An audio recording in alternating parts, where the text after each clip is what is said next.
Since you phileo me, feed my sheep. So he met Peter where he was. Peter said, Lord, you know all things. You know, I love you like a brother. And the good thing about it is if we can begin there, if we can love each other like a brother, then we can find that Jesus fills that gap and gives us what is needed for other people, in spite of our shortcomings, to sense his unconditional love. But agape love is not based on feelings, but it's based on decision and surrender. Now, what is that surrender? Look at Romans chapter 5 and verse 8. I'm just going to read a short version of it. The greatest example of love is this: in that while we were still sinners, Christ died for us. While we were sinners, I often said when we read that passage, while we were yet sinners, while we were still sinners, consider this and hold on to this fact.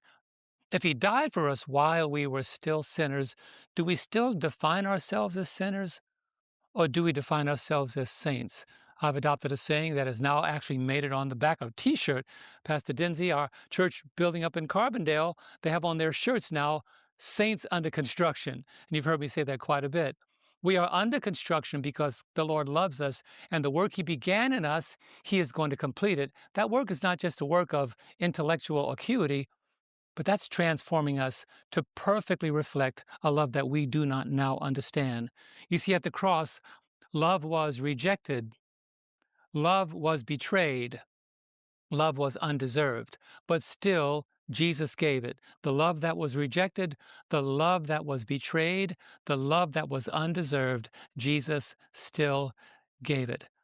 I had a statement: agape love does not ask, do you deserve it? It asks, how can I reflect Christ? And so Jesus, not reflecting himself, he simply asks, how can I extend it? And I believe one of the other greatest acts of his love was before he died, he said, Father, forgive them, for they know not what they do.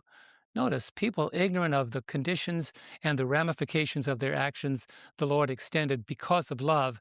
Father, forgive them. Did they deserve it? Absolutely not.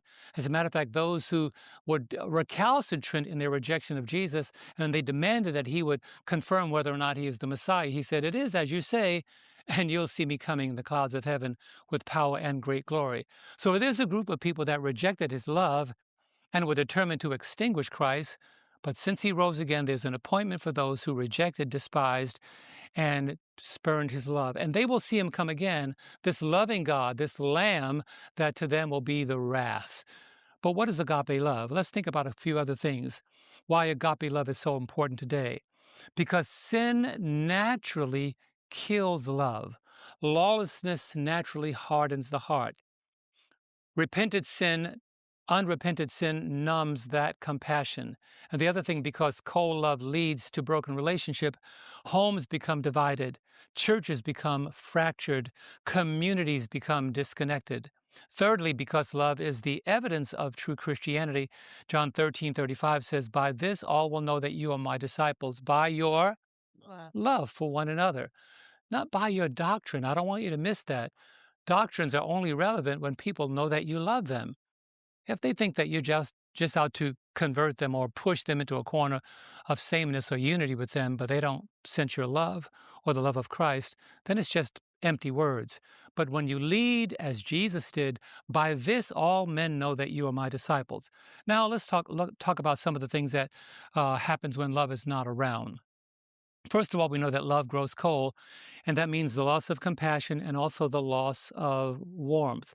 How can we tell that love is not there? You stop feeling deeply for others. Irritation replaces empathy. You withdraw instead of reaching out. When sin increases, love decreases. A cold heart is not accidental, it is unattended spiritual decay. I want you to grab that. If you don't keep that fire burning, the fire of love, it's going to go out. If you don't fuel it, it's going to lose its interest. If it is unattended, it's like spiritual decay. And what becomes a first sign of erosion eventually causes the entire relationship of love to collapse. A second reason we know that love is growing cold is love becomes self seeking instead of self sacrificial. Paul says in 1 Corinthians 13, verse 5, love seeketh not her own. Meaning, if you're only in it for what's in it for you, then your wife or your spouse, your husband, they're going to say, wait a minute. It's evident that you want me to do that because you want me to show you how much I love you, but you don't give any evidence. And like the person that provides everything that his spouse needs except love, you got a car, you got a house, you have money. What else do you want? And sometimes the wife, in exacerbation, says, I just want your love. That's it. I don't want things. I want your love. Another sign is you keep score in relationships. You give only when it benefits you, and sacrifice feels like a burden instead of a privilege. So, my encouragement to you today is don't be selfish.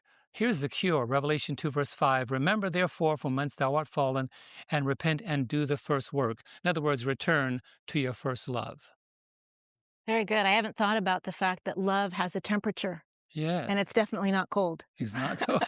I Exactly. am Reese, and I have Monday's lesson entitled What Love Does. And I really like how the author of the lesson introed the topic. And basically, they said how Paul is focusing on the features of love, what love does and does not do, and how Paul personifies love so that we can have a glimpse of how a person filled with spirit driven love behaves.